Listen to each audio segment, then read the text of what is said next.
Olá, boa tarde, começando mais uma live do Museu Egípcio Rosa Cruz Tutancâmon, continuando a nossa série sobre rainhas egípcias e ainda falando sobre essas mulheres do Reino Novo, né?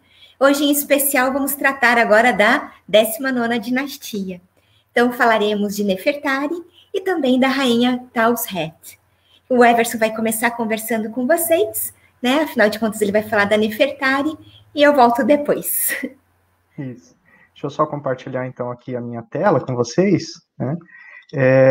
Bom, pessoal, então, com relação a esta nossa nova apresentação, nas últimas duas lives nós temos falado das grandes esposas reais, né, então que pertenceram à 18ª dinastia, né, e hoje nós vamos então falar sobre duas que pertenceram à 19ª dinastia, né, então sendo que a primeira delas é a rainha Nefertari, que eu coloco a imagem para vocês aí na tela, né, e a segunda, a rainha Tausert, como a Vivian falou, que foi a última rainha da 19ª dinastia, né. Bom, com relação a Nefertari, né, então pode parecer que já apresentamos ela, mas na realidade a que apresentamos na live passada era a Mes Nefertari, né, então agora nós vamos falar um pouquinho dessa outra rainha, né, então que também foi muito importante, né.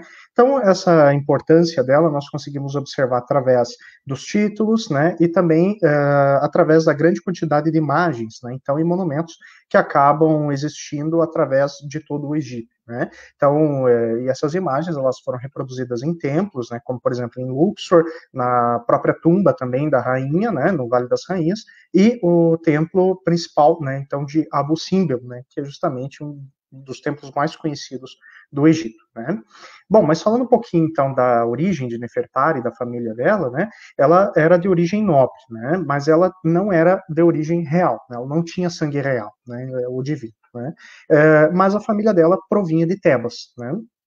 E quando ela se casou, então, com Ramsés II, ela, na verdade, era bastante jovem, e o Ramsés II, ele ainda não era faraó, né? E o que acontece? Eles, quando se casaram, eles logo tiveram um filho chamado Amonherkepchef, né? Então, um primeiro príncipe, né? E, claro, vão acabar tendo outros filhos, né? Só que esse filho, né, o Amonherkepchef, né, ele acabou falecendo, claro. Quando ele falece, o Ramsés ele já era faraó, né? Mas o Amonherkepchef ele acaba falecendo muito cedo, né? E claro que outros príncipes que o Ramsés II acabou tendo, tanto com a Nefertari quanto com outras rainhas, também acabaram falecendo antes. Por isso que o sucessor de Ramsés II vai ser o 13º filho dele, né? Então que vai ser o faraó Meneptah, né? Então deixa eu me apresentar aqui para vocês, né? Então Meneptah aparece aqui nessa estatueta Shat, né? E o Amonherkepchef, né, então, que eu estava falando para vocês, que é o primogênito, o primeiro filho, justamente aparece aqui nos dois relevos, né, tanto na tumba de Amonherkepchef, que está em Tebas, quanto também no Templo de Abidos, neste relevo, onde ele aparece junto com o pai dele caçando um touro selvagem, né, então era uma demonstração também de força, né. O que acontece também é que o Merneptah, né, então, que eu apresentei para vocês, quando ele assume o trono, ele vai assumir o trono com cerca de 60 anos de idade, né? Por quê? Porque o Ramsés II ele tem um reinado muito longo, cerca de 60 anos, né? E ele vai falecer com cerca mais ou menos aí de 90 anos, né? Então, ele falece já bastante idoso, né? E quando o Merneptah assume o poder, ele também já era bastante idoso, né?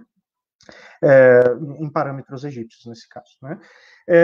E um outro filho também que é muito conhecido é o Kai-Muazet, né? Então, que é esse outro rapaz que eu coloquei aqui na imagem para vocês, ele também acaba falecendo muito cedo, né? Mas o Kai-Muazet, ele é muito conhecido porque ele é um príncipe que ele trabalha muito com restauração, tanto de monumentos e escrita monumental, quanto também com papiros, né? Então, que estavam também se degradando. Então, isso que é muito importante nessa figura, né? Então, que é o filho um dos filhos de Ramsés II, que ele vai trabalhar, então, com com um restauro, praticamente, né? Então, de algumas dessas fontes. Ele reescreve, né? Então, ele refaz, né? Então, alguns desses objetos, né? Agora, o que acontece também? Eu falei para vocês que o primeiro filho, né, o Amonherkepchef, ele era filho, então, de Nefertari com Ramsés II. Agora, Meneptah e Kaimuazet, eles não são filhos de Nefertari, eles são filhos, na verdade, de uma outra rainha, um pouco mais obscura, que também tinha o título de grande esposa, que era a Isis Nofert, né? Então, uma outra rainha, que também deveria ter a sua importância, mas ela não é tão atestada quanto a importância de Nefertari. Então, a Isis Nofert apresento para vocês aqui na base, então, dessa estátua, que também é do faraó Ramsés II, né?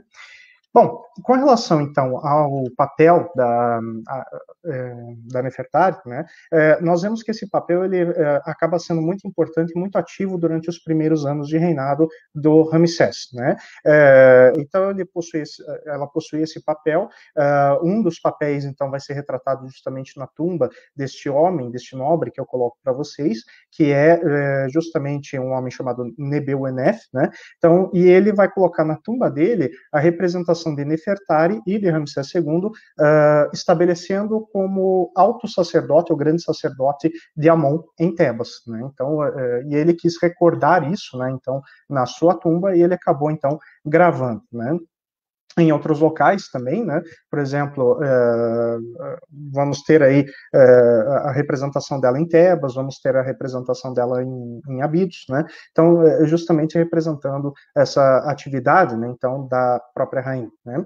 E além disso, nós vamos encontrar, por exemplo, o próprio nome, né? Então, da rainha Nefertari, que era um motivo também de legitimação para o próprio poder dela, né? Então, além também da própria vestimenta, né? O que vai acontecer? Com relação ao nome de Nefertari, nós vamos poder observar ele dentro deste cartucho, né? Então, logo aqui, podemos identificar o primeiro símbolo do nome dela, que é justamente a região do coração e mais a traqueia, né? Então, o símbolo Nefer, né? Aí temos também o pãozinho egípcio, que é a letra T, né? Vamos encontrar também a pena, que pode representar o I, o A, né? Vamos encontrar também a boca, que é a letra R, e os dois traços que representam o I ou a letra Y, né? Então, portanto, Nefertari, né? Então, portanto, este nome. Mas repare que existem vários outros símbolos também dentro do nome dela, né? Então, no caso aqui, vamos encontrar Mernet, né? Então, o que quer dizer a amada, né? Se fosse o amado, seria Mernet, né? Então, portanto, sem o determinativo de feminino, né? Portanto, Nefertari, né? Mernet, né? E Mut, né? Portanto, Nefertari, a amada de Mut, né? Com relação à deusa Mut, ela tinha sua importância também na tríade tebana, né? Então, Mut era a grande mãe, e na tríade tebana ela era mãe de Khonsu, né? O deus relacionado à lua, e esposa também do deus Amon, o deus criador do universo, segundo a mitologia de Tebas, né? Bom, com relação ainda à aparência, né, então, de Nefertari, ela vai copiar muita coisa também da Mes Nefertari, que nós vimos na live passada, né? Então, a Mes Nefertari, né, então, colocando aqui para vocês também, ela vai ser representada justamente com a coroa do abutre, com a pena dupla e o sol, né, então, na coroa dela, e nós vamos identificar a mesma coisa sendo representada na cabeça de Nefertari, né? Então, a representação é justamente a mesma, e isso é proposital, né? Então, a Nefertari, ela escolhe tanto essa questão de ter um nome, né, então, igual ao da rainha que inaugurou o Reino Novo, que inaugurou a 18ª dinastia e que participou, né, tecnicamente, da expulsão dos Ixos, né, então, dos povos estrangeiros do Egito, e reunificou o Egito. Então, essa questão é justamente muito forte, então, durante o governo de Ramsés II e de Nefertari, né? Então, pelo menos nesse elemento, né, então, em que ela aparece, né? Outra questão também é que mais tarde ela acaba sendo, aliás, ainda nos primeiros anos, ela acaba sendo representada em escala já monumental, né? Então, junto com o Ramsés II. Essa parede que eu coloquei para vocês, ela é representada em relevo, né? Segurando um cistro, segurando também um menat, né? Então, que são dois instrumentos próprios da rainha, né? Então, em que ela aparece junto com o faraó, né? Então, já no primeiro pilone do templo de Luxor. O templo de Luxor é um templo que foi construído na época de Amenhotep III, né? Mas ele é aumentado, então, na época de Ramsés II, né? Então, justamente numa questão de reversão daquilo que seria a Revolução Amarniana, né? Então, que a Vivian estava falando até um pouco para a gente na live passada, quando ela mencionou sobre Nefertiti, né? Outra questão também é que depois desses primeiros anos vai acontecer praticamente um silêncio relacionado à própria Nefertari, né? Então ela só vai ser novamente citada no ano 21, né, então de reinado do Ramsés II, quando finalmente há um tratado de paz que é assinado entre Ramsés II e o rei hitita, o Hattusili III, né? Então, justamente contra o país de At. Então, havia muita tensão entre esses dois países, o Egito e At, né? Então, no 21º ano, sabe-se que eles assinaram um tratado, né? Então, logo após a Batalha de Kadesh, onde eles acabam, então, finalizando as hostilidades, né?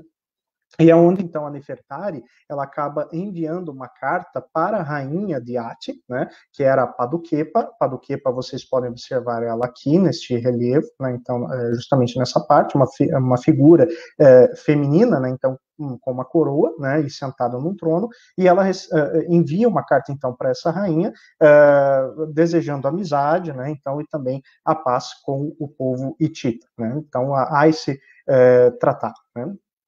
E após isso, né, nós vamos tendo o 24º ano de reinado, a finalização dos templos, dos famosos templos de Abu Simbel, né, então, o Abu Simbel, né. O que acontece? O Ramsés II, ele, claro, manda já no início do governo dele construir estes templos, né, então, tanto o templo dele quanto o templo dela, né, e já no 24º ano, esses templos acabam sendo finalizados, né. O que acontece é que esses dois templos, né, claro que nessas fotos que eu coloquei para vocês são fotos de antes da transposição desses dois locais, porque com a construção da barragem de Assuã houve, né, então, a inundação desses locais, portanto, eles tiveram que ser elevados, foram levados para um local mais alto, foram desmontados e reconstruídos, né, então, vamos dizer assim, né? Portanto, eles foram salvos da inundação que veio por conta desta barragem, né? Então, essas fotos, elas são antes da construção dessa barragem, quando eles estavam ainda no local original. Tá? E o que acontece? Então, nós temos duas montanhas, né, então, que o Ramsés acaba mandando fazer esses templos. A primeira montanha que vocês estão vendo aqui se chama Merah, né, e a outra montanha, ela acaba sendo chamada de Ibshak, né. Portanto, uma era justamente para o Ramsés, né? E nesse templo do Ramsés, uma coisa muito curiosa acontece, né? Então, e é proposital também, que é a hierofania. Nós já falamos sobre isso também, né? Então, é justamente um alinhamento solar que acabou acontecendo, né? Então, o primeiro desses alinhamentos é no dia 22 de fevereiro, né? E praticamente marcaria, né? Então, a data de coroação do Ramsés, né? E no dia 22 de outubro, portanto, já na segunda metade do ano, acontece também o outro alinhamento, que é em relação à data de nascimento do rei, né? Já no templo menor, né, então que está na montanha de Bishak, né, ele já é dedicado especificamente para a Nefertari, né, então já é dedicado para ela, enquanto que o templo de Ramsés, ele é dedicado tanto para o rei, quanto também para outras três divindades. Primeiro, Ptah, né, então, que é o deus relacionado à construção do mundo, ao mundo primordial, né, que nós já conversamos também sobre ele, também é dedicado para Amon-Ra e também para Ra-Horact, né, então, que vou colocar aqui para vocês verem, né? Então, na maior parte do ano, quando os visitantes entram em Abu Simbel, eles vão ver esta imagem, né, então, que está sendo reproduzida aqui, onde temos o Ptah, que sempre fica no escuro, ele não é iluminado, mesmo durante o alinhamento solar, né? Então, por quê? Porque essa questão da construção do mundo, né, o mundo anterior à construção, o mundo da anticriação, né? Aí temos o Amon, né, que seria o deus justamente criador, o próprio Ra-Horact, né, então o deus sol do meio-dia, e a própria figura de Ramsés II, que é iluminado, né, então, durante essas duas datas, 22 de fevereiro e 22 de outubro. Né? Quando acontece esse alinhamento, né, nós podemos observar justamente como ficaria. Então, nessa outra foto menor que eu coloquei para vocês é a foto justamente do alinhamento. Né? Então, quanto uma é a foto com iluminação artificial, nós temos aqui a iluminação natural quando acontece. Por quanto tempo fica esse efeito? Mais ou menos uns 20 minutos. Né? Então, não mais do que isso, né? Bom, com relação ao templo menor, então, da Nefertari, como eu falei para vocês, ele é mais dedicado, então, à própria rainha, à Nefertari, e é onde nós podemos observar ela, né, então, nos relevos, realizando oferendas com vaso quebé, com flores de lótus, justamente para Hathor, né, então, uma forma de Hathor que viveria na montanha, né, então, a Hathor, ela aparece aqui em forma de vaca, em cima de uma barca, né, então, com flores de lótus, e navegando, então, no Nilo, né. Em outra figura, nós podemos observar também Nefertari fazendo oferendas de alimentos para o deus Khnum, que é o deus oleiro, criador dos seres humanos, também para a deusa Satis, né, e também para a deusa Anuket, né, então, fazendo, então, essa relação com essas divindades, né. Também na fachada do templo menor, né, então nós vamos poder observar a própria Nefertari e essa importância que ela deveria ter, então, durante o governo de Ramsés II, né. Então, a Nefertari, ela é mostrada 2 vezes na fachada do templo, né, então uma aqui e a outra aqui, né, enquanto as outras 4 figuras colossais pertencem ao próprio rei, só que ele utilizando coroas diferentes, né. Então, ela é representada dessa maneira, e é uma coisa que realmente nós não vamos ver com outra rainha, né? A não ser a própria Hatshepsut, mas que aparece muitas vezes sozinha, principalmente no templo de Deir Bahá, né? Com relação ainda ao templo maior, né, então, que é o templo do marido dela, ela também não deixa de ser representada, só que no templo de Ramsés II, ela já é representada de maneira bem menor do que o marido. Então, aqui tem uma foto só para vocês identificarem a diferença de tamanho entre as estátuas de Ramsés II e a estátua, então, da Nefertari, né? Então, que vocês podem observar, né?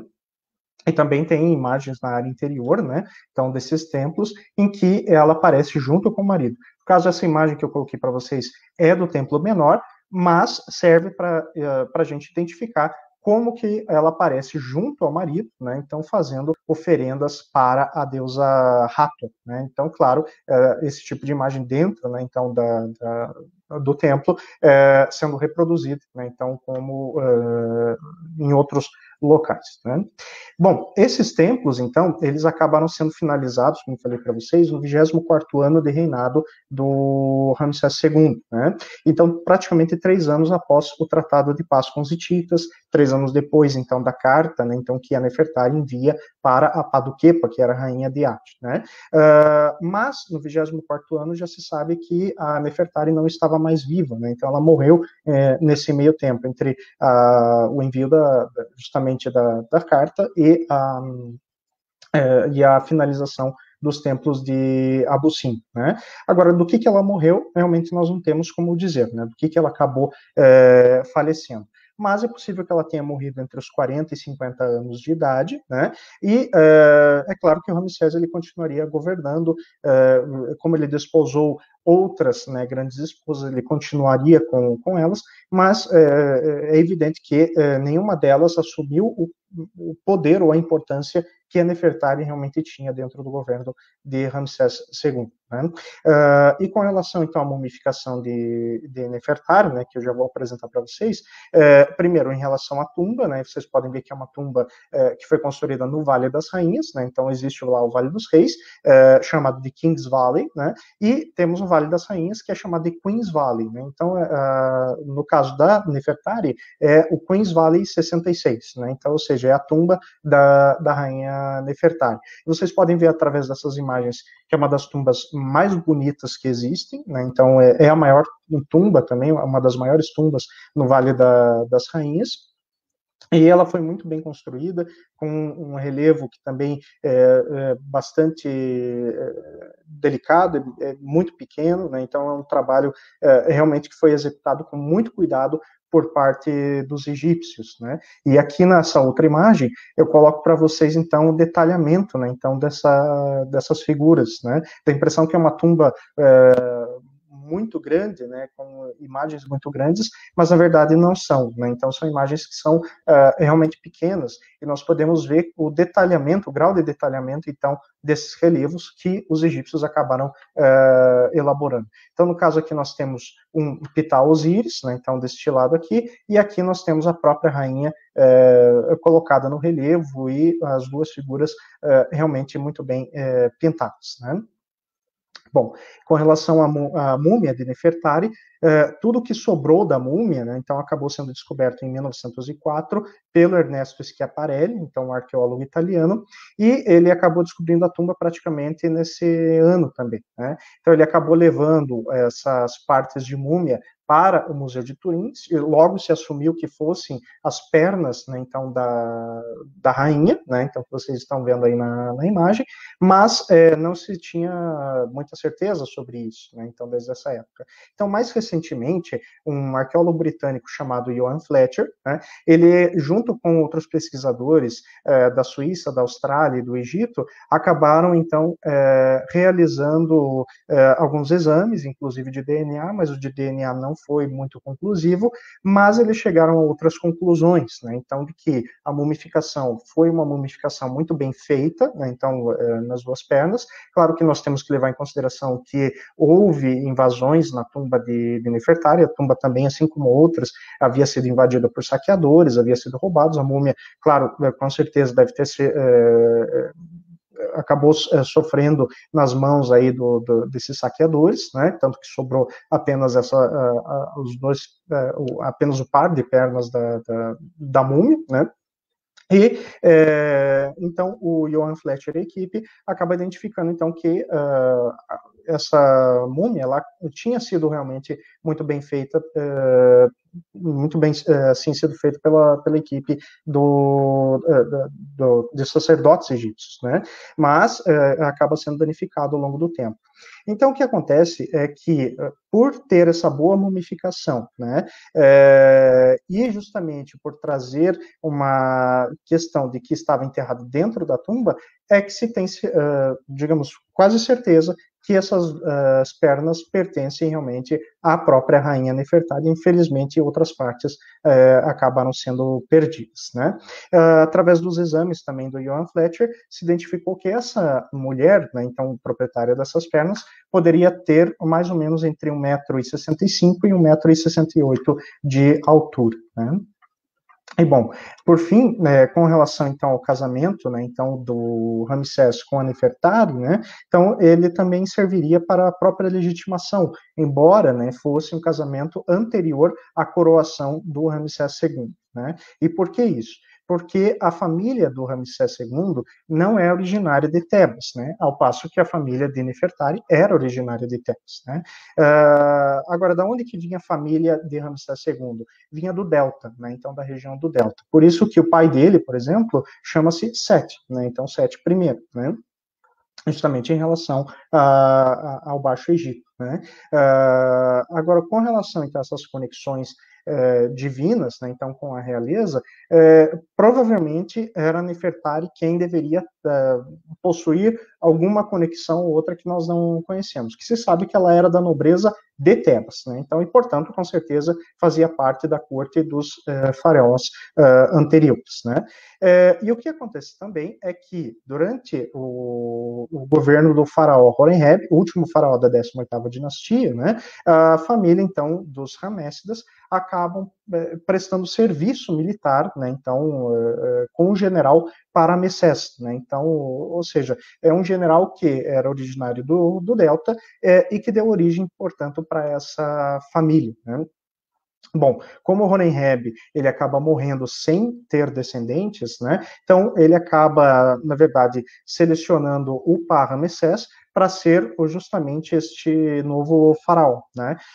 E o Par-Ramessés, então, ele vai mudar o nome dele para Ramsés, né? E vai ser conhecido, então, como Ramsés I. Ramsés I, ele foi um faraó, portanto, o avô, né, então, de Ramsés II. Ele acaba morrendo muito cedo, também durante o governo, já no primeiro ano de reinado, e logo vem o Seti I, né? Mas, ao que parece, coube mais ao Ramsés II, né, então, e para Nefertari, justamente estabelecer o poder, então, da família Ramessida em Tebas, né? Então, ou seja, também no próprio Egito, né? Então, ao que parece, foram eles que efetivamente legitimam a 19ª dinastia, embora não sejam os fundadores dessa dinastia, né? E isso nós vemos pela grande quantidade de construções, vemos pelo próprio nome da rainha, pelos usos dela, né, e também pelas construções, os tamanhos, né, então, dessas construções, a imponência delas. Tá? Bom, com relação ainda a Nefertari, né, então, a representação dela como rainha, né, vamos lembrar que é uma representação justamente para lembrar de Amés Nefertari. Por quê? Porque a figura dela continuava viva ainda na mente dos egípcios, né? E, portanto, trazia esse ideal, então, de legitimação através de uma figura anterior. Claro que ela não é a primeira governante a fazer isso, né? Então, haviam outros faraós e existiam outros elementos, como, por exemplo, a usurpação, né? Então, de partes arquitetônicas ou de estátuas que também auxiliavam nessa legitimação. E que Ramsés e Nefertari souberam fazer, e isso caracterizou, então, o governo dos dois. Tá? Bom, agora eu vou colocar, então, a apresentação da Vivian, né, então, para que nós possamos assistir. Tá? Então, só um instantinho, gente. Aí está. Então, boa tarde. Né, agora continuando, então, falando da rainha Tausret, né, na verdade, a última rainha da 19ª dinastia. E uma rainha extremamente importante, mas infelizmente muito pouco lembrada. E importante porque, além de grande esposa real, na verdade ela vai ser esposa de Seti II, ela vai atuar como corregente e também foi faraó. Então, na verdade, Tausert é uma das poucas mulheres, das poucas rainhas que tiveram esse cargo de faraó, né? Principalmente a semelhança de Hatshepsut. Então, por isso que eu digo, né, que infelizmente é uma rainha muito pouco lembrada, e ao longo da nossa conversa de hoje a gente também vai entender o porquê que sabemos, na verdade, tão pouco a respeito dessa egípcia. Uma questão importante é que nós, infelizmente, não temos a real conexão familiar de Tausert, né? Acredita-se que ela teria sido neta de Merneptah, ou seja, do filho do Ramsés II, mas isso não é muito certo, né? Além disso, também, há alguns que levantam a questão, talvez, dela, né, vir de uma família de nobres, porém, é mais certo que ela tenha tido sangue real, até mesmo porque depois ela vai legitimar o trono de um outro egípcio, e possivelmente só tendo mesmo essa ligação, né, com o trono egípcio, ou seja, tendo sangue real, como uma das formas de poder justificar essa questão. Então, como eu comentei com vocês, né, na verdade, Tausert foi casada, então, com o faraó Seti II, filho de Merneptah. Porém, o começo, né, o início de governo desse rei, ele já é um pouco conturbado, porque houve um outro egípcio chamado Amenmesse, que disputa, na verdade, o trono com Seti II. Na verdade, então, sabemos que Seti II é herdeiro direto, né, de Merneptah. Porém, Amenmesse, nós sabemos que no início do reinado ele acaba administrando algumas regiões do Egito junto com Seti II. Então, acredita-se que Seti II tenha tido, então, que, primeiro, meio que se livrar, né, digamos assim, desse governo junto com este outro egípcio, até realmente governar todo o território. Porém, Seti II, ele acabou vivendo muito pouco, né, e acaba morrendo, então, no 5º ano de reinado. Seti II e Tausert não tiveram filhos. Na verdade, se sabe muito pouco a respeito, apenas que nessa tumba no Vale dos Reis, na KB 56, também conhecido como tumba dourada, foram encontrados alguns objetos de ouro, inclusive esse par de brincos que a gente está observando aqui. E aqui nós temos nesse par de brincos, então, os cartuchos reais, né? Tanto com o nome de Sete Segundo quanto de Tauzert. Então, chegou-se a pensar se, de repente, esta tumba não teria pertencido a um filho ou alguma filha do casal. Embora também já se pensou que, possivelmente, o material encontrado na KV-56, na verdade, seria algum resquício da própria tumba da rainha Tauzert, né? Mas o fato é que Sete Segundo morreu sem deixar herdeiros. E aí, então, quem vai assumir o trono? Justamente um egípcio muito jovem, chamado, na verdade, Siptah.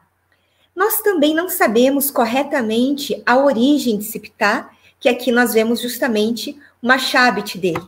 Na época, ele deveria ter cerca de 10 anos de idade, né? Então, Siptah pode ser filho de Sete Segundo com alguma esposa secundária, né?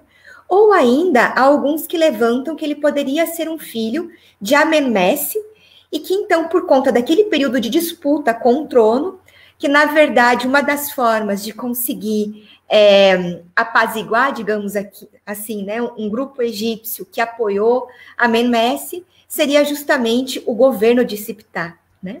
Então, nós temos essas duas possibilidades. O fato é que, como ele ainda, né, não tinha idade suficiente para assumir o trono do Egito sozinho, a nossa rainha, então, ela vai justamente, né, assumir o trono como corregente de Siptah.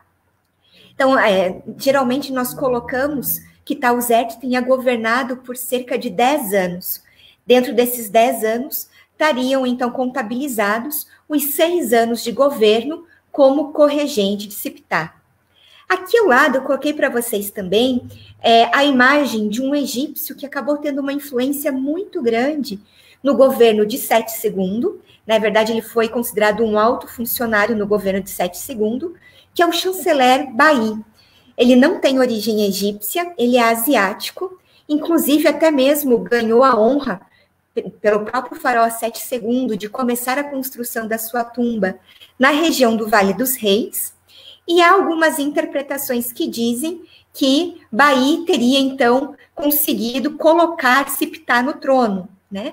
E que, então, Tauzert, junto com Baí, os dois que teriam, então, apoiado o próprio governo de Siptah. Né?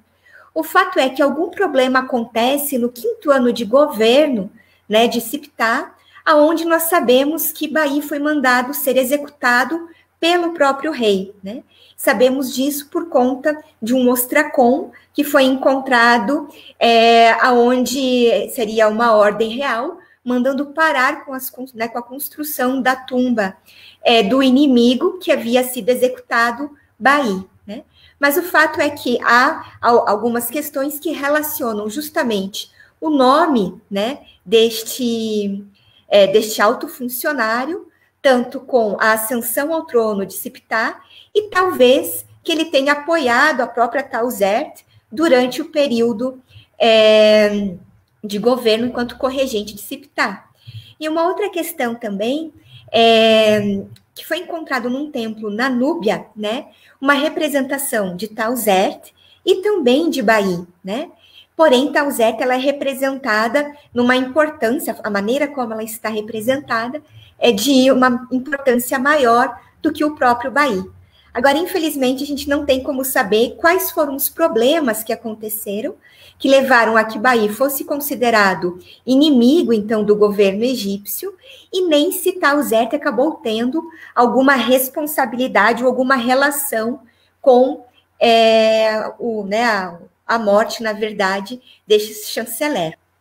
Siptah, pelos estudos realizados na múmia dele, ele faleceu aos 16 anos. Então, na verdade, teria tido um governo de 6 anos, né? Então, Tauzert foi sua corregente durante esse período.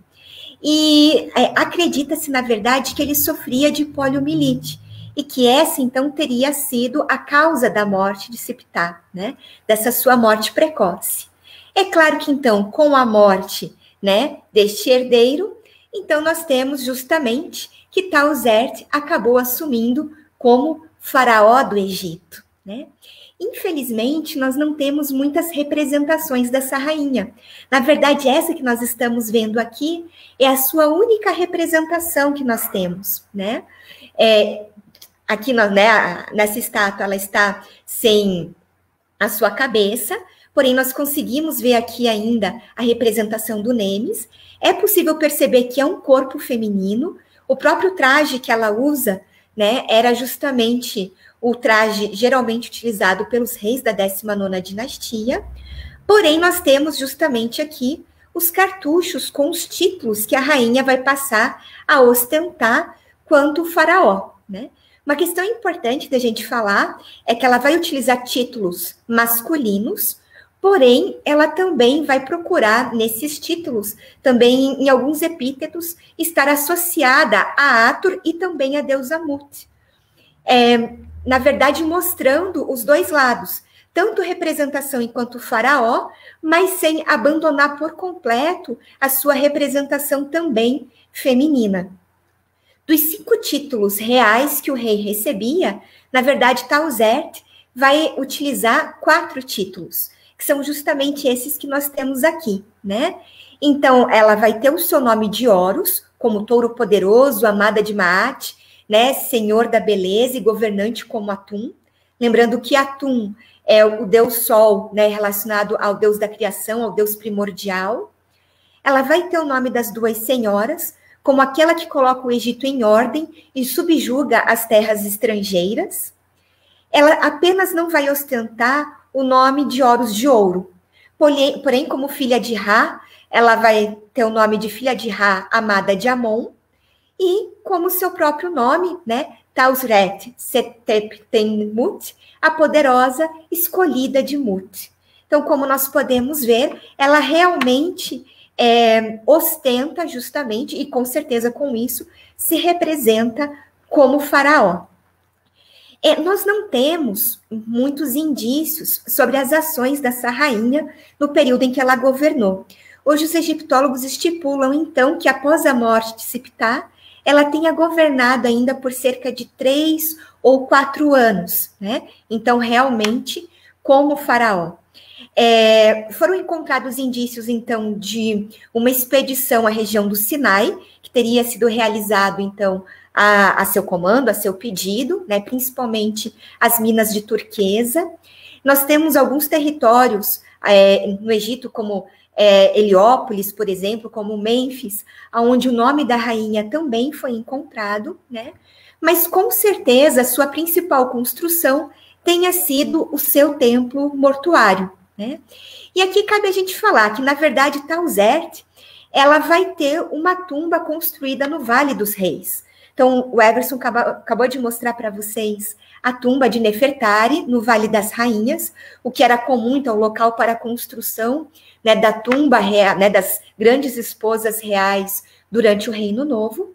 Mas Sete II já começou a construção da tumba de sua grande esposa ainda durante o seu reinado.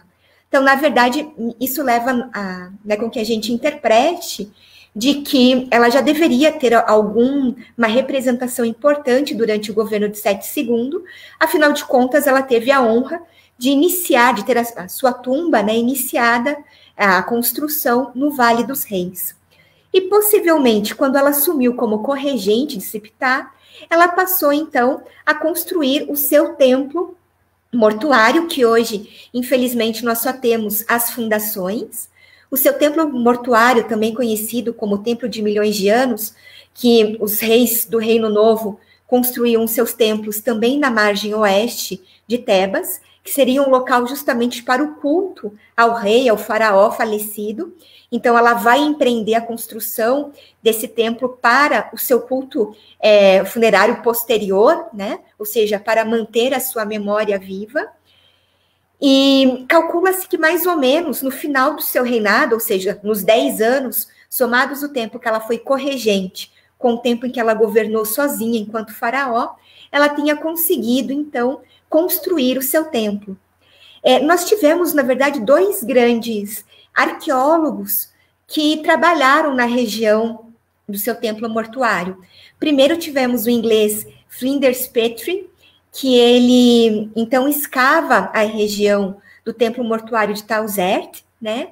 Porém, as principais conclusões que nós temos hoje em dia, realmente para falarmos um pouco mais sobre esta rainha, é de uma expedição realizada justamente pela Universidade do Arizona, comandada pelo arqueólogo Richard Wilkinson, né?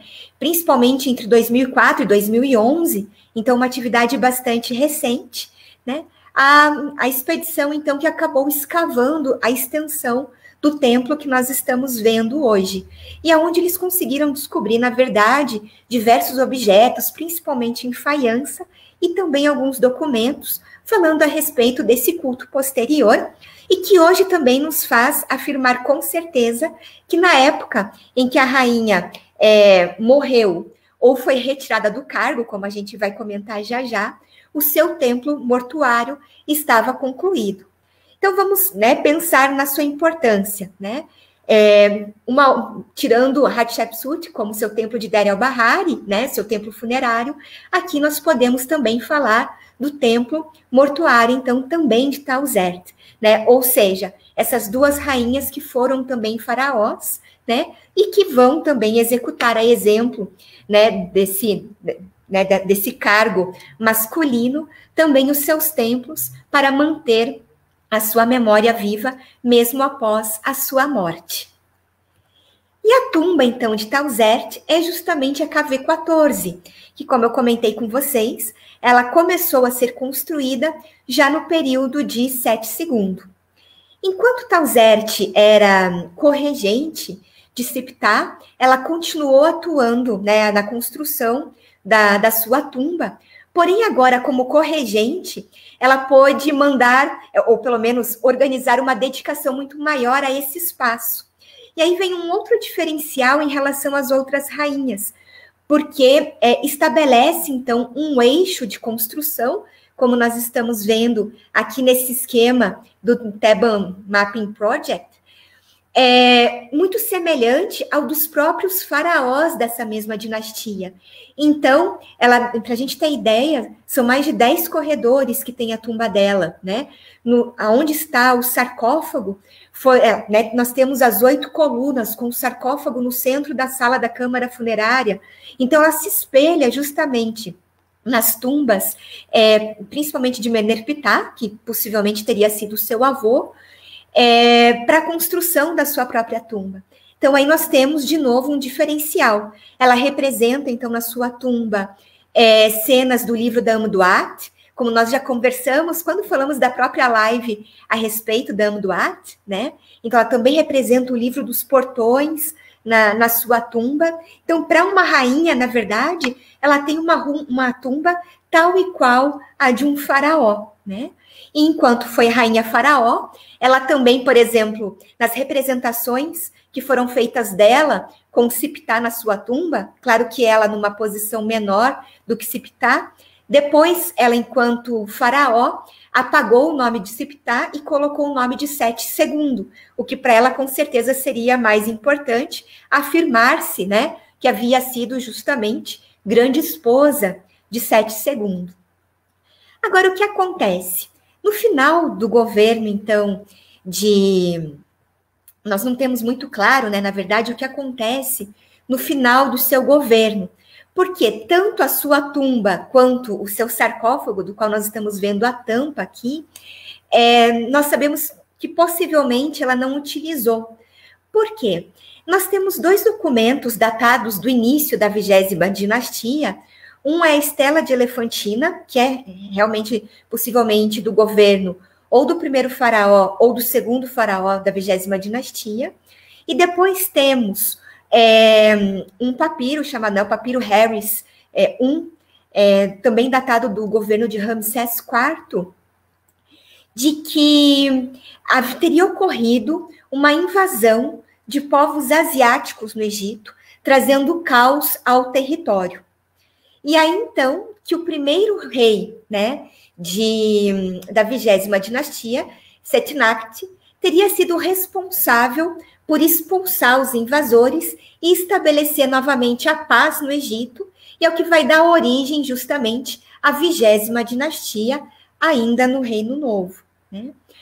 Bom, mas isso que contam, tanto, né, na Estela de Elefantina quanto no Papiro Harris, está associado ao que seria justamente o fim do governo da rainha Tauzerte.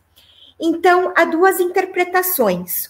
Ou seriam dois documentos, que são documentos propagandistas do próprio Setnakht, para poder dizer de onde vem a autoridade, ou seja, o direito dele de assumir o governo como faraó, inaugurando uma nova dinastia. Afinal de contas, ele não tem relação, né, real. Ou então, que Setnakht teria entrado em guerra, né, com Tauzerte, e aí acabou atirando, né, usurpando o trono dela, tirando Tauzerte do trono, e ocupando, então, o trono da própria rainha. E daí isso também, nessa ideia dela, desses dois documentos, seriam utilizados como uma forma de propaganda do próprio primeiro faraó da 20ª dinastia, também corrobora com essa questão. Porém, há alguns egiptólogos que acreditam que ela pode ter concluído em paz o seu período de governo, que acabou falecendo, então, né, passados os 3 ou 4 anos de governo, acabou sendo mumificada e colocada na sua tumba na KV14. Então, podemos pensar nessas duas possibilidades, embora não possamos, na verdade, afirmar nenhuma nem outra. Porém, o fato é que Setnakht, ele vai ocupar a tumba de Tauzerte. Nós sabemos que Ramsés III, filho, né, de Setnakht, ele vai, então, enterrar o próprio pai na tumba de Tauzerte. E, na verdade, que os dois teriam sido responsáveis por apagar o nome da rainha, né? Então, eles vão iniciar justamente um processo de destruição dos nomes da rainha. Acredita-se, então, que Setnakht ocupou a tumba de Tauzerte porque a sua ainda não havia sido finalizada, né? Tanto que hoje em dia, para quem visita o Egito, essa tumba é referenciada com o nome dos dois, tanto de Tauzerte quanto de Setnakht, né? E também nós temos, tanto no governo deste quanto do seu filho, esse processo de destruição dos nomes de Tauzerte. Inclusive, por exemplo, como no próprio templo funerário da rainha que nós vimos, pode ser que eles também tenham sido os responsáveis pelo início da destruição do próprio templo, né? E que depois a gente tem indícios que já no período tardio, né, muitas pedras foram retiradas do templo para outras construções. Então, nós temos essa questão, então, da qual nós não podemos afirmar realmente como finaliza, como termina o governo de Tauzerte, né? E também nós temos, por que nós conhecemos tão pouco a respeito dela? Porque também Ramsés III, ou seja, né, filho de Setnakht, ele procurou não incluir o nome de Tauzerte na lista real que ele reproduz justamente no seu templo funerário também, né? Então, no seu templo mortuário. Então, com isso, de certa maneira, por um bom tempo, nós ficamos sem saber a respeito de Tauzerte. Mesmo em períodos posteriores, por exemplo, como nós temos uma das listas reais, né, mais importantes que foram feitas por Maneton, já no período da dinastia, ou melhor, no período greco-romano, né, no período ptolomaico, se refere, na verdade, a Tauzerte como um rei, né, que governava o Egito durante o período em que a Guerra de Troia teria acontecido. E é um nome masculino, né? Então, que não foi relacionado ao nome da rainha. Então, foi um outro fator que impossibilitou realmente conhecer quem ela teria sido. E, possivelmente, por todo esse processo de destruição do nome dela, só muito posterior depois, né? Com aquela estátua que nós vimos, que é a única, e depois dos próprios cartuchos com o título da rainha, né, ostentando enquanto rei do Egito, né, enquanto senhora, né, e senhor do Alto e do Baixo Egito, é que realmente nós podemos saber que ela sim foi a última governante da 19ª dinastia. Everson, temos algumas perguntas? Bom, nós temos sim, Vivian, né? Deixa eu só tirar a tela aqui. Bom, então a primeira pergunta, na verdade, é da Valéria, tá? Ela pergunta o seguinte, né? Então, que ao ver as imagens de templos e estátuas, né? Várias delas estão danificadas, né? Então, pela passagem do tempo, e também por outros motivos. E ela quer saber se o governo egípcio não tem uma política para a restauração dessas imagens, né? E ela lembra também do nariz, né, então da esfinge que também foi danificado, né. Bom, na verdade, assim, Valéria, existe sim uma política, não só do Egito, mas também de outros países, que trabalham com a restauração desses templos, dos artefatos, né, também com os cuidados das múmias, mas no caso são preservações que vão a âmbito de não restaurar como deveria ser antigamente, né? Então, ou seja, a restauração ela é para conservar do jeito que está, né? Claro que no caso de templos há também, por exemplo, um verdadeiro quebra-cabeças, né? Às vezes tem partes de templos que estão completamente quebradas, mas que hoje os arqueólogos eles conseguem fazer remontar partes dos templos conforme os blocos vão se encaixando, né? Então, claro, eles têm todo um procedimento e tudo mais, mas não no caso de, por exemplo, pegar um templo, pintar ele de volta ou construir o nariz da esfinge de volta, isso nunca vai acontecer. Essa conservação é para manter do jeito que está hoje, para não se perder. Qualquer intervenção diferente, aí nós já estaríamos descaracterizando, né, então, o artefato. No caso, por exemplo, o que pode acontecer para a gente ver como os egípcios faziam antigamente? Podem acontecer de fazer reconstruções 3D no computador, né? Então existem muitos sites hoje que trabalham, né, então, com essas reconstruções, dá para ver como a pirâmide era na época dos egípcios, dá para ver como a própria esfinge era também. Existe um trabalho de restauração, por exemplo, do Zahi Hawass com um outro arqueólogo, que agora me fugiu o nome dele, mas tem também, né? Então, e eles acabam fazendo também essas reconstituições 3D, né? Então, esse tipo de coisa existe, mas não de pegar e refazer o que os egípcios haviam produzido, né? Então, a preservação, ela vai de encontro à preservação daquilo que existe hoje, mas não para reconstruir, tá? Bom, a próxima pergunta da Larissa, né?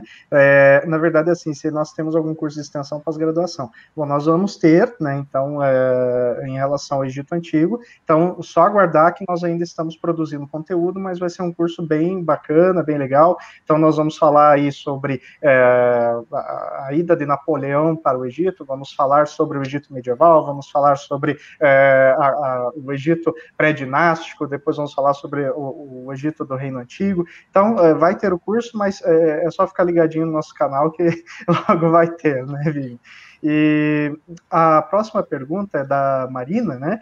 Então, se além dos joelhos e canelas da múmia de Nefertari, né, algum outro objeto que pertenceu à rainha foi encontrado?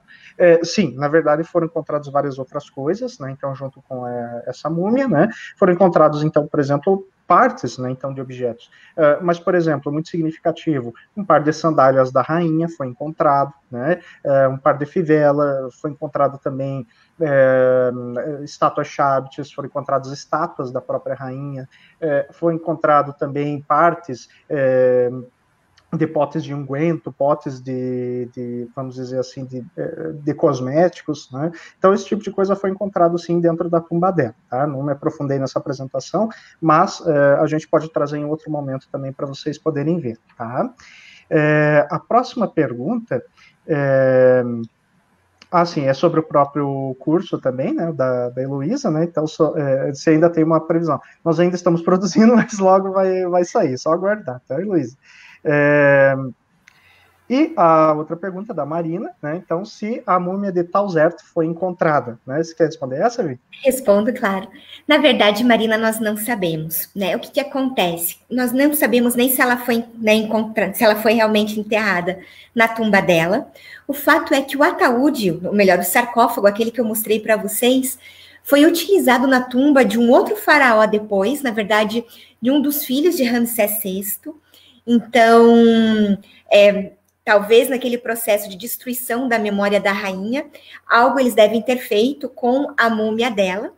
Há alguns arqueólogos, na verdade, que acreditam que uma múmia chamada como Senhora D seja Tauzerte, mas nós não temos como ter certeza disso, né? Então, há essa possibilidade, mas, né, infelizmente, certeza nós não temos como ter, né? Então, isso é um outro fato que realmente impede com que a gente realmente saiba o que aconteceu, né, no final de reinado, até mesmo com o corpo, né, de Tauzerte. Próxima pergunta também é da Marina, tá? Ela pergunta se o chanceler Bailly pode ser considerado vizir no governo de Tauzerte. Na verdade, possivelmente não. Alguém acredita-se apenas que ele teria apoiado, né? Mas não há indícios dele como um título de vizir, né? Apenas como de chanceler. A gente até pode colocar algo como semelhante, mas como especificamente nós sabemos que tinha a figura do vizir, e que era de extrema importância para os faraós egípcios, né? Mas acredita-se que não. Agora, que com certeza ele teve grande influência no governo do marido, de Sete II, e no início do governo de Siptah, sim. Agora, quando Tauzerte governou sozinha, o Bailly já havia sido morto, né? Na verdade, então, como eu comentei, a gente tem aquele ostracon, onde revela que ele havia sido morto, então, no 5º ano de reinado de Siptah. Uhum. Bom, a próxima pergunta... Deixa eu ver aqui. Aqui. É da Marina também, né? Que alguns autores afirmam que a múmia de Tauzerte seria uma múmia chamada de romana desconhecida. Isso seria verídico? Não, então, é como eu falei para vocês, né? Na verdade, nas leituras que nós realizamos, ela teria sido, então, essa múmia D, né? Essa dama D, mas que, infelizmente, nós não temos como comprovar. Seria uma das múmias que também estaria na KV-35, mas, infelizmente, ainda não há indícios, não há com que comparar para realmente fazer essa afirmação, né? E como ela não foi encontrada na própria tumba, não estava em seu sarcófago, seu ataúde que poderia trazer nome, né? Nada disso está associado diretamente, então nós não podemos afirmar. A próxima pergunta. Quantos filhos Ramsés realmente teve, né? Bom, na verdade isso é uma boa questão, porque são todos príncipes, muitos morreram muito cedo, muito jovens, mas podemos falar em torno aí de quase 50 filhos, né? Então ele teve muitos filhos mesmo, né? Então, e por quê? Porque ele teve uma grande quantidade de esposas também, né? O harém real bastante preenchido, tá? Vamos ver a próxima pergunta. Nós temos uma pergunta que ela foge um pouquinho do nosso... da nossa apresentação de hoje, né, que é do João, né, se Akhenaton e Nefertiti queria ter mais atenção que o próprio deus Atom. Bom, na verdade, assim, nós exploramos isso na live passada, tá, João? Se quiser assistir depois, está, né, então, à disposição no nosso Facebook, mas só respondendo por cima, Akhenaton e Nefertiti, eles se identificavam como deuses junto com o próprio deus Atom, então eles não excluíam o deus Atom, ao mesmo tempo não se excluíam, portanto, os três eram colocados como deuses, como divindades. Então, nenhum excluía o outro, tá? Então, mas depois assiste lá bem certinho, que a gente explica bem direitinho essa relação que ele tinha, tá? E a gente pode também indicar, né, Everson, que no governo, então, do Akhenaton, a gente pode falar, na verdade, de uma monolatria. É claro que o Deus é Atom, né? Ele é o Deus criador de tudo. Porém, qual que é a relação? Para que... na verdade, se chegasse a Atom, isso só seria possível através do casal real. Então, é essa que é a importância. Na verdade, eu diria que é muito mais uma importância terrena da representação de Akhenaton e Nefertiti, né? Mas não que eles quisessem, né, ter mais atenção ou serem superiores ao Deus, né? Eu acho que essa interpretação no Egito a gente não encontra. E a última pergunta é do Jorge, tá? Então, sobre o filme A Múmia, né? Então, aquele filme lá de 1999 que todo mundo gosta, né? Então, que ele fala da Nefertiti e fala também ao mesmo tempo da Nefertari, né? Então, com relação a esse filme, é claro, é só parte do enredo, né? Então, na verdade, as duas, elas não convivem, não há indício disso, né? E, portanto, não há uma relação temporal e geográfica entre as duas, tá? Então, no filme é só um enredo, é só parte da história mesmo do filme, tá bom? Só Então, o uso dos nomes, né? Isso mesmo. Então, é só uma apropriação, tá? Isso. Então, assim, surgiu mais uma pergunta aqui do Marco Antônio, tá? No Vale dos Reis, foram sepultados somente faraós ou nobres também podiam construir ali as suas tumbas? Quer responder essa? Não, nós temos alguns nobres que também foram sepultados no Vale dos Reis, né? Então, que nem, por exemplo, quando nós falamos da rainha Ti, os próprios pais, né, da rainha, ou seja, Yuya e Tuya, foram sepultados lá. Um exemplo, né, para a gente puxar o conteúdo das próprias lives.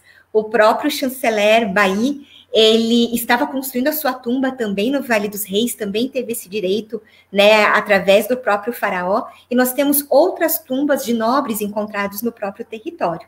Embora a finalidade dele fosse realmente para as tumbas reais dos reis do Reino Novo, mas há, sim, algumas tumbas de nobres na região. Uhum.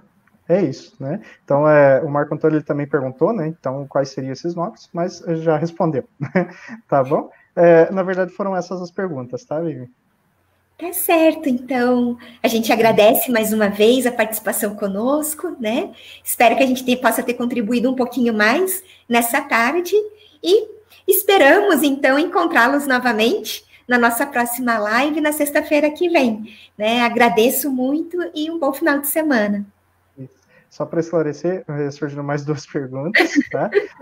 Do João Paulo e da Edmeia, tá? Então, colocando as duas aqui na tela, tá? Então, se o Ramsés foi faraó do Êxodo, né? E se na live que vem vamos falar da conspiração do Harém de Ramsés III, né? Assim, João, primeiramente, né? Com relação a isso, não existe nenhum dado, né, no Egito sobre isso, tá?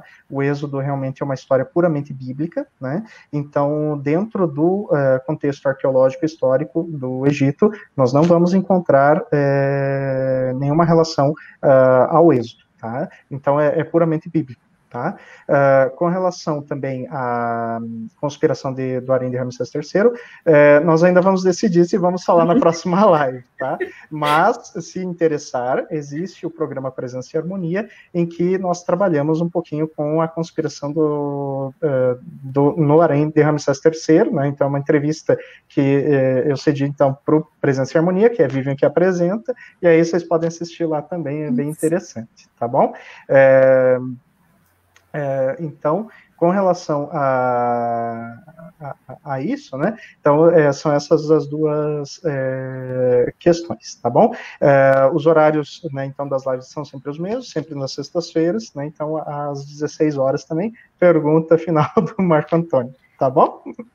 E só para então ajudar, né, Everson, essa entrevista que você falou é o conto de Seneret, né? Porque daí se ela for procurar, então é a maneira, né? Colocando o conto de Seneret, aí ali o Everson explicou bem direitinho a respeito, né? Sim, do Êxodo. Do Êxodo não, Everson da conspiração do Harém do Ramsés III. Isso, que tem também, né? Isso, tá bom? Certinho? Então tá, né? Então nós agradecemos, né, então, a presença de vocês, tá? E nos vemos então semana que vem, bom final de semana. Obrigada. Tchau, tchau.